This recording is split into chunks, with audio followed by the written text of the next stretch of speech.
Mr. Finkelstein, I'd like to ask you a question about something that you have said in a past lecture. You say in May 8, 2005 lecture at the University of Illinois that Alan Dershowitz's book, The Case for Israel, is sheer, unadulterated, from the first uppercase letter to the last period, a complete fraud. However, the New York Times said about the same book that Dershowitz knows how to construct an argument, especially effective at pointing out the hypocrisy of many of Israel's critics. This book is also praised by the Washington Post, London Times, Jerusalem Post, and Haaretz. Can you please explain how you and the Times came to such different conclusions about the same book? Well, that's a perfectly reasonable question. And here I would say that each person has to use his or her own judgment, his or her own reasoning faculty. I reached my conclusion after reading the book carefully several times. I probably read it more times than Professor Dershowitz read it. And I examined the sources, checked his citations, and I reached the conclusion the book was a complete fraud. And I said as much when I publicly debated him on Democracy Now!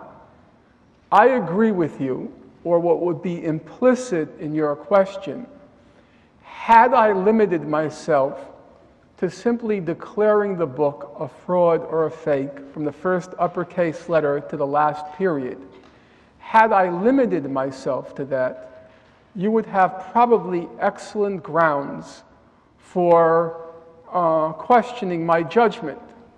But I recognized that a responsible person cannot limit him or herself to simply an ad hominem attack or an epithet. You have a responsibility to document it. On Democracy Now! I debated him for approximately 2 hours, and I tried to cite some of the documentation. You can watch the program and decide for yourself how effective he was in rebutting my claims. But then I went one step further, which is I sat down and I wrote a book approximately 320 pages in length, in which I literally went through each and every one of his claims. Literally. I know it sounds boring and it sounds tedious.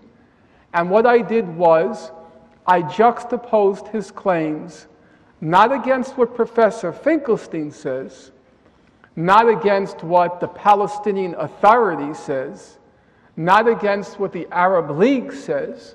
I simply took each and every one of his claims and juxtaposed it against what mainstream human rights organizations have to say. Most importantly, the Israeli human rights organizations. So I quote what B'Tselem, the Israeli Center for Human Rights in the Occupied Territories, has to say, what Piketty, the Public Committee Against Torture in Israel, has to say, what Physicians for Human Rights in Israel has to say. I juxtapose the two, and I show that in each and every one of his claims, from the first to the last, he's completely falsified what the documentary record shows. Again, you have to use your judgment, and that means if this issue is important enough to you, and we all have 1,000 things in our life, but if it's important enough to you, you sit down, read the book, juxtapose what I say or the citations I use against Dershowitz's, and decide for yourself. But bear in mind, there's one very big difference between Professor Dershowitz and myself. Well, many, but one that's germane here this evening. The big difference was I have complete faith in the reasoning faculty of ordinary human beings. We're not talking about particle physics here. We're not talking about rocket science. Most ordinary people having the abilities of Cartesian logic, elementary reasoning, and evidence can judge for themselves. So I proceeded to write a book. The big difference between Professor Dershowitz and myself is I did not try to suppress his publication. I'm not afraid of the truth. I'm happy to throw my book out there and let people decide for themselves. It was Professor Dershowitz who mounted a campaign threatening, in his words, he said, if University of California Press publishes his book, I'm quoting him now, I will own that publishing house. He then went as far as the Terminator. He went to Arnold Schwarzenegger, the governor of California, to try to block publication of the book. And to the credit of Governor Schwarzenegger, he formally replied that this was a freedom of speech issue and academic freedom, and he wasn't going to intervene. Whether Schwarzenegger knew what he was talking about, I don't know, but it was still a victory. I'm not afraid to test my claim against what the record shows. And I might add, my publishing house was very cautious. My book went through 9 outside readers and 5 libel lawyers, because they were very fearful of Professor Dershowitz's libel threats. Not because they thought they would lose the case. That wasn't the problem. The problem is with most libel cases, they're never settled in court. They're settled out of court, and they're very expensive.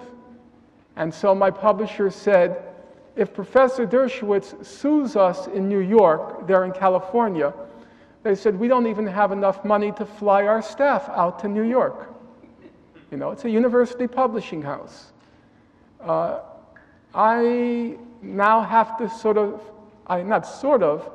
I have to throw the ball in your court and say, you read the book, you look at the evidence, and to do what I think is the right thing to do. The right thing to do is not to believe me. I don't believe in that. You shouldn't believe me. I always liked the credo that Karl Marx, he was once asked, what's the credo you live by? And he said, de omnibus dubitandum, to doubt everything. And I grew up in a generation where a lot of people like to wear this black button with the words, 2 words, question authority. And I think that's a wise way to conduct one's life. So you shouldn't believe the New York Times, you shouldn't believe Dershowitz, and I'm telling you, coming straight from me, don't believe me. Use your own brain. Go, read the sources, and decide for yourself.